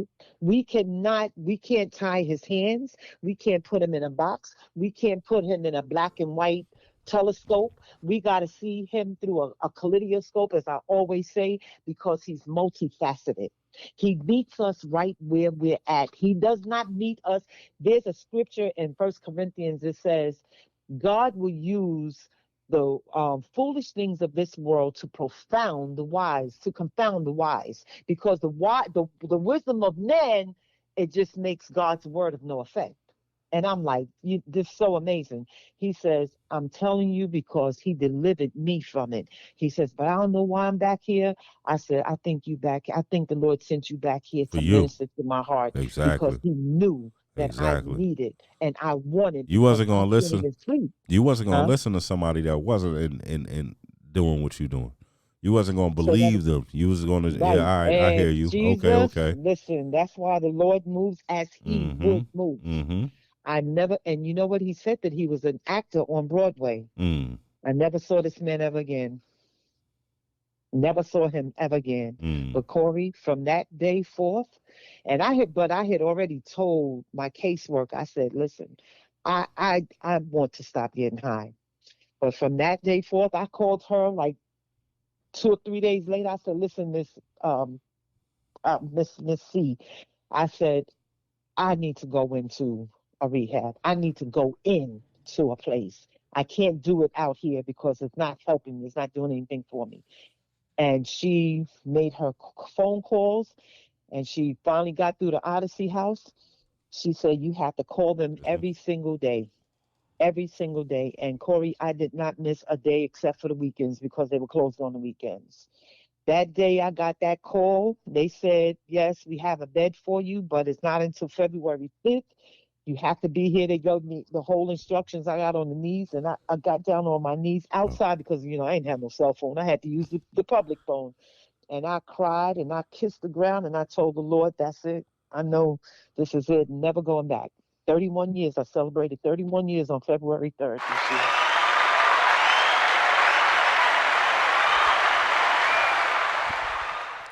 So it took us almost 2 hours to get to that. Yeah, how I about that? I enjoyed the 2 hours. Yeah, so did I, Corey. This I was want to definitely a apologize pleasure to you to though. talk. I want to apologize to you. For what? um, East 93rd between Linden and Wilmore. I you told me where the weed spot was. You told me how to roll my blunt, but you would not allow me to smoke in the house. And I'm Right, pissed. I'm like, yeah. Auntie, like, are you serious? Like, why can't I smoke? Like, that's not making sense to me. I was in my addiction. I wasn't thinking about nothing Right, but right, getting my right. high, getting high. And the And then I reason have why, to apologize to you because I shouldn't have even done that. hold on. But you didn't introduce it to me. I was Right, an adult true, at the true. time. Um, the reason why I have to apologize because I never thought about what it might do to you, Right, what it yeah, might trigger, where it might take you. Even tonight's yeah, conversation, a couple of times I'm sitting here thinking like, damn, I pray that she don't taste it or think about it or remember it right. or even start having. You know what I'm saying? I'm hoping that this is Yeah, therapeutical for you. You know what I'm saying? yeah. And in no way will it take you back to a space to where you even think about it. But I'm proud of you, Auntie. Thank you so much. I appreciate you hearing you say that, Corey. I'm proud So of you let me because say this before we I'm, hang up. I'm listening. So I protected my sobriety so much that I would not. I would not work in the environment. I Mm-hmm. did not want to be around it. Mm-hmm. 15 years. I went through 15, 16, 17 years. Could not do it, Corey. I would not do it. Right. Mm-hmm. And that's why I was so hard against y'all when y'all would come around and wanted to smoke around me and all that. Look, get that away from me. I fought for this. I Mm-hmm. fought for this really Mm-hmm. strong. So moved to Pennsylvania, was celibate 7 years, met a gentleman, right? Met Mm-hmm. a gentleman or in my judgmental state, in my high, I'm almighty. I don't do no drugs. I'm not having sex. I'm not doing this. God has delivered me, but and That's that's why I that's why say you were so God crazy. is kaleidoscope. You There was can't put him in a nobody box. You rubbing can't your tie his butt. hands. None of that, huh? So that's why you were so nuts, so because nobody was rubbing your butt. I'm so listening. so I meet this guy Mm-hmm. and I'm going through all this judgment with him. And I remember I was mad at him. I'm like, I don't trust him. And the Lord said, I could hear the voice of the Lord say to me, it's not him you don't trust, It's it's you. me you don't Mm. trust. Mm. Right.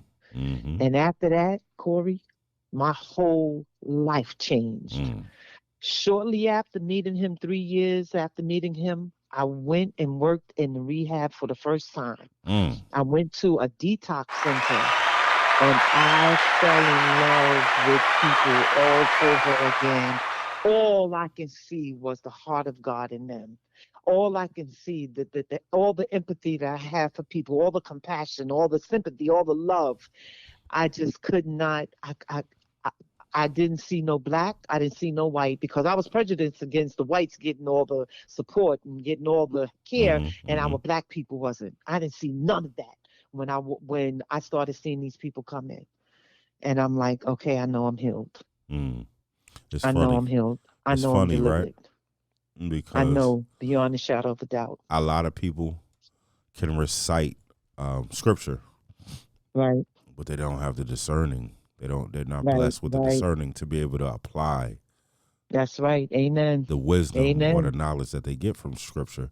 So you have a lot Mhm. of people running around quoting quote this and they just have Right, good memory, but they right, really don't know right, how to right. apply this information, right? Um, so the fact that you were able to discern the message Mhm. and knew what to do with it. Mhm. So I've been hearing scripture my whole life. Right. I've been introduced to the nation of gods and the earths, fruits of Islam, everything, right?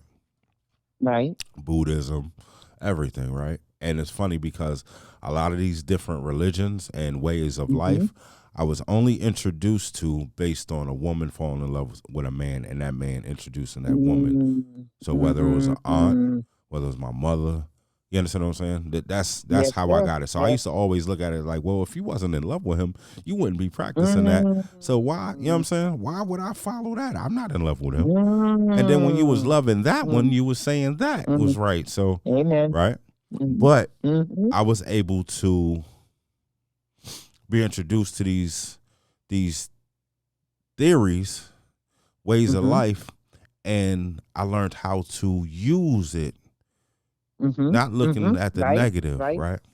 So all of it came to a head this summer. Okay. Everything that I've learned came to a head this summer. This past God. summer was the hardest thing I ever went through in my life. And Right. you know I've been through some shit. You Oh understand? yeah. Mhm.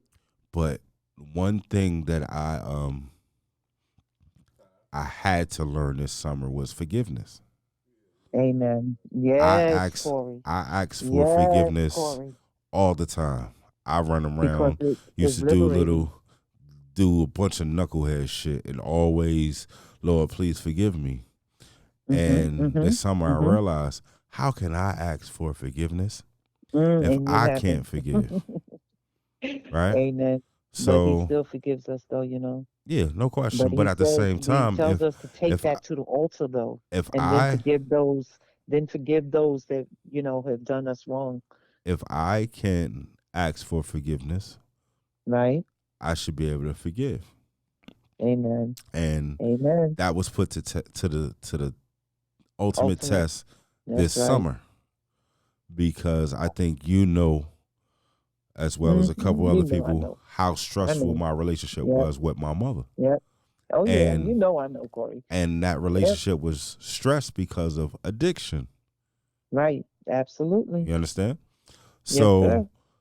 not not understanding what was going on, Uh-huh. not expecting what had happened Right. because everything happened so fast. I didn't have time to think about it. All I knew is I have Right. to go into go mode and I have to make sure she enjoys every day as much as Amen. possible. Amen. And it wasn't about Amen. me. At first, it was hard. Amen. At first, she was making it real hard. And I couldn't understand why she was making it so hard. Mm-hmm. I couldn't Mm. understand it all. But then I had to realize this woman was just told she's about to die. Uh-huh. Death is final. Mm-hmm. There's no more Jesus hold on. Christ. You understand? So I Lord have remember mercy. I Yeah. remember when the jail cells closed. I remember when them jail cells closed and I couldn't see the kids and I couldn't smoke Mm-hmm. my reefer. I couldn't watch my UFC. I couldn't watch the shows. I got accustomed to that in about 5 hours Right, right, right, because I right, knew I'll get all of that back sooner or later. right. That's I right. watched my Amen. mother realize My God, this is over. this isn't coming back. This My God, is right.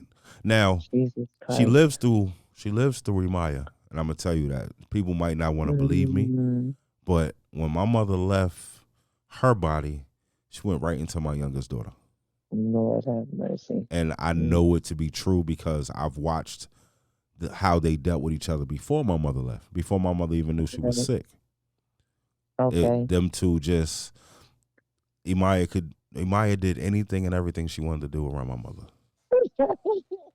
And my Because your mother mother always wanted a girl. always. And she looked Yep, so much always like her. wanted a girl. She looks so yeah. I trust me, boy. Do I know? But Yeah, I know. I know. Yeah. but it's crazy as far as you understanding what you had to do, Mm-hmm. even in the darkest hour, and then even after you beat the addiction of drugs, you were still dealing with other emotional Oh addictions yeah, and absolutely. emotional And that scars. lust addiction still Yeah, was lingering yeah. around for you. It still lingers around too. So you Yeah. you being strong enough to overcome crack and hard Mm-hmm. drugs, it but you weren't strong enough to understand the importance of others and Right. doing for others. And it took Mm. you so many years to realize to where now you can work with them. Your story is Right. powerful. Your Yeah, story Corey, is that's why I mean. gotta finish my books. Oh yeah.